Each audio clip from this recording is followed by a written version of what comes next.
Years ये बार बार हो रहा है, और हम लोग ने कितने बार समझाया उन लोग को क्या बंद करो। अभी लेबानन के गवर्नमेंट के साथ भी हमारे समझौते चालू हो रहे हैं संडे से। हम लोग के साथ, लेबानन के साथ हमारे कुछ प्रॉब्लम नहीं है। हम लोग का प्रॉब्लम है वो प्रॉक्सी के साथ है, जो ईरान की प्रॉक्सीज है लेबानन में, जो हिजबुल्लाह, वो उसके साथ हमारे झगड़ा हो रहा है। हम लोगों को कुछ तकलीफ देना नहीं है लेबानन को। लेबानन छोटा कंट्री है, जैसा हमारा छोटा कंट्री है, उनका छोटा कंट्री है।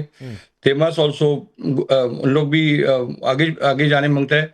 But Lebanon is suffering from so many years, I mean more than 60 years. 60 बरस तक मैं तो पहचानता हूँ क्या लेबानन में कुछ ना कुछ हो रहा है। इधर पैलेस्टीनियन थे पहले, फिर बाद में हिजबुल्लाह आ गया, फिर बाद में हमास थोड़े से आगे उधर। कुछ ना कुछ हो रहा है, because the government and army is very small, and we understand the point.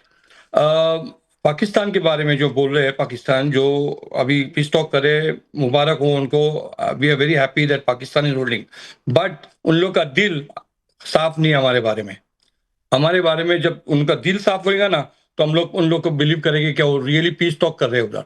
Because वो उनका इंटरेस्ट देख रहे हैं। जो भी अभी अभी बात किया पैनल पर अपने शरंदर साहब छोड़ के, उन लोगों ने खाली बात कौन सा किया, पेट्रोल, बिजली, गैस, ये वो। यस यस यस, कंट्री का बात नहीं किया। 47 years वी आर सफरिंग। किसने बात नहीं किया कि Israel suffering for 47 years, let us find some peace talks.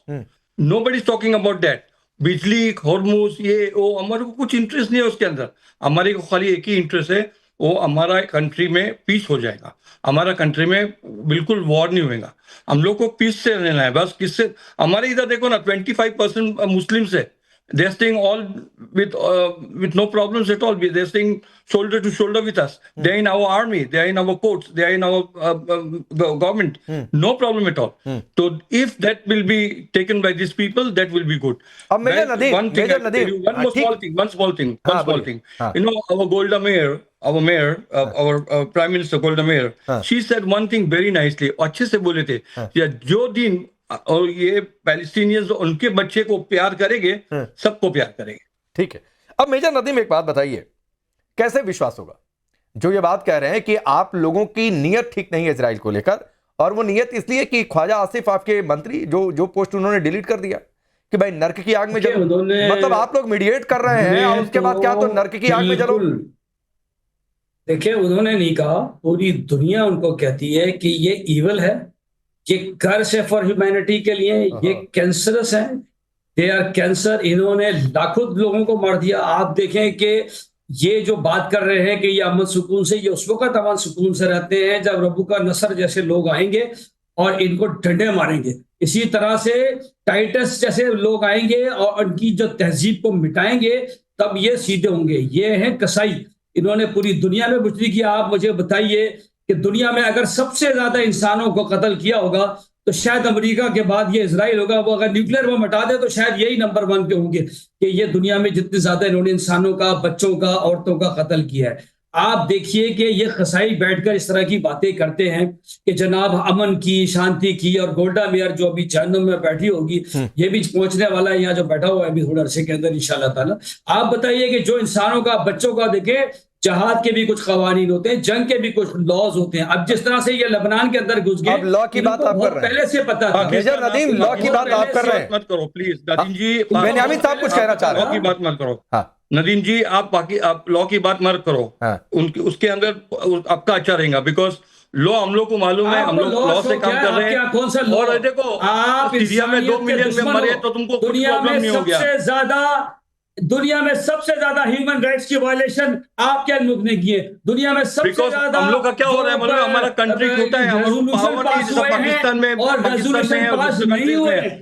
Power नहीं। हम लोग कुछ भी बोलेंगे तो हम लोग अच्छे नहीं है। बहुत अच्छा भाई जो आपने इसके सर पर इंडिया का झंडा पहले ढूंढो तुम्हारा क्या हो रहा है, फिर बाद में हम लोग का देखो। अभी क्लिप में तुम्हारे देखो ना, तुम्हारे इधर क्या हो रहा है, अभी क्या हो रहा है तुम्हारे इधर देखो ना। इंडिया का झंडा लहरा दिया क्योंकि मोदी साहब गए थे वहां पर जाकर एनओसी देकर आए थे 2 दिन पहले। और आप देखेंगे ये जंग इंशाल्लाह जब खत्म होगी तो ये, अब देखिए समस्या क्या है, अब समस्या क्या है, रुक जाइए, रुकिए, सुनिए मेजर नदीम, रुक जाइए। अब मशीकी साहब देखिए समस्या क्या है। अब रुकिए, ख्वाजा आसिफ की बातों से मुझे नहीं लगता है कि आप सहमत होंगे, फकर भाई भी सहमत नहीं थे कि जिस तरीके की भाषा उन्होंने इस्तेमाल की है, और खासतौर पर ऐसे समय में हम तो जब मीडिया ये पे रुक सवाल जाइए करने के मेजर नदीम, सामने। रुक जाइए। आप ही जैसे लोग पाकिस्तान के लिए नासुर हैं, पांडे ये मानिए भाई, बातचीत। हम तो सामने बोल रहे आपके हैं, जैसे ही बात लोग कर आपके रहे हैं। मुल्क के लिए नासुर हैं ठीक है कि अभी एक जो ब्रोकरेज का ही सही, हमारी भाषा में दलाली का ही सही, मैं नई शब्दों का इस्तेमाल आज की डेट में करना चाह रहा था, ये जो मैंने फैक्ट रखा। अब सुनिए, आपके ही जैसे लोग नासुर हैं, इसलिए नासुर हैं मशकी साहब आप लोगों को कि ये अभी भी यहां पर बैठकर कह रहे हैं कि इजराइल तो कैंसरस स्टेट है। अब ये देखिए, जो मैं थोड़ी देर पहले कह रहा था, यूएस डिपार्टमेंट ऑफ जस्टिस का कल का ये पोस्ट है, रुक जाइए भाई रुकिए, यूएस डिपार्टमेंट ऑफ जस्टिस का कल का पोस्ट है। कनाडा से एक आदमी निकाला गया था जो पाकिस्तान का नागरिक है और वो ISIS inspired acts of terrorism में वहां पर पकड़ा गया है, मास शूटिंग में। तो ये बहुत सारी बातें, मैं इसकी गहराई में भी नहीं जा रहा हूं।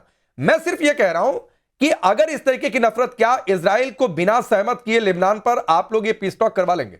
मुझे एक लाइन बताइए। मैं आपको बताता हूं कि देखिए, बात ये कि दो पीस टॉक इंशाल्लाह होगी और जरूर होगी।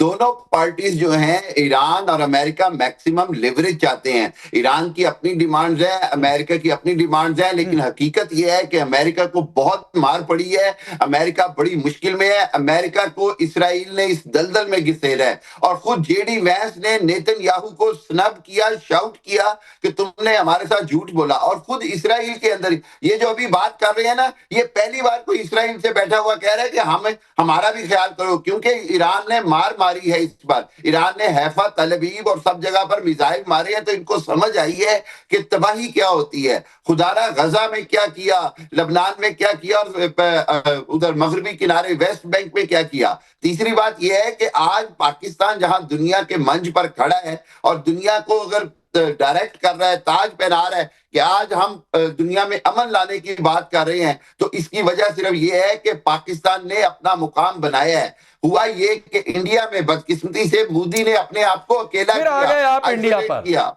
फिर आ गए भाई। हम उस सिस्टम में है ही नहीं। मैं तो आज फिर भाई मशकी साहब, दिक्कत फखर भाई कि पाकिस्तान का आदमी सिर्फ पाकिस्तान की बातचीत कर ही नहीं सकता है। वो जो आप थोड़ी देर पहले कह रहे थे कि चूरन बेचना, चूरन चटाना, वो मशकी साहब वो चूरन वाले धंधे पर आ ही जाते हैं लौट के। आपके भी तो बताऊंगा। अरे मैं आपकी बातचीत क्यों? आप हमारे चैनल पर बैठकर आप अपने मुल्क का बताइए ना भाई। अरे आप अपने मुल्क की इमेज पर काम नहीं कर सकते हैं क्या? इंडिया में जयशंकर ने कोशिश की इस मुज़ाकरात में शामिल होने की, जयशंकर को स्टेटअप कॉल दे दी गई। अब सुनिए, मेरे मुल्क की आप सुनिए, मैं अलबत्ता सुनिए, यही दिक्कत है। कई बार आप लोग कहते हैं कि आप हमारे मुल्क की बातचीत नहीं होने देते हैं। हमारे फॉरेन सेक्रेटरी, सुनिए मशकी साहब, हिंदुस्तान की बातचीत सुनेंगे। हमारे फॉरेन सेक्रेटरी इस समय व्हाइट हाउस में, पिछले 2 दिनों से उनकी जो रेगुलर टॉक थी वो बातचीत चल रही है स्ट्रेटेजिक पार्टनरशिप को लेकर। छोड़ दीजिए उधर सर, मैं अपने मुल्क की बातचीत नहीं करना चाहता हूं। बता रहा हूं, स्टेट डिपार्टमेंट को जयशंकर ने रिक्वेस्ट की कि मुझे इस्लामाबाद में शामिल करवाएं। तलाकी तो ये थी। फखर भाई हंसी आ रही है क्या आपको? अब रुक जाइए फखर भाई, आपको छोड़कर 3 और पाकिस्तान के लोग हैं, लेकिन ये तीनों पाकिस्तान के मुल्क की बातचीत नहीं कर रहे हैं। मैं ये पूछ रहा हूं, अभी यहां पर मेजर नदीम की भाषा जो है वो ख्वाजा आसिफ की जैसी हो गई। ये यहां पर बेनियामीन साहब को कह रहे हैं आप लोग कैंसरस हैं, यहूदियों को गाली दे रहे हैं। कुछ इसी तरीके का सपोर्ट कर रहे हैं मशकी साहब भी। देखिए पांडे साहब, जहां तक बात है ना, मेरा ख्याल है हमारे पाकिस्तान में यहूदियों के साथ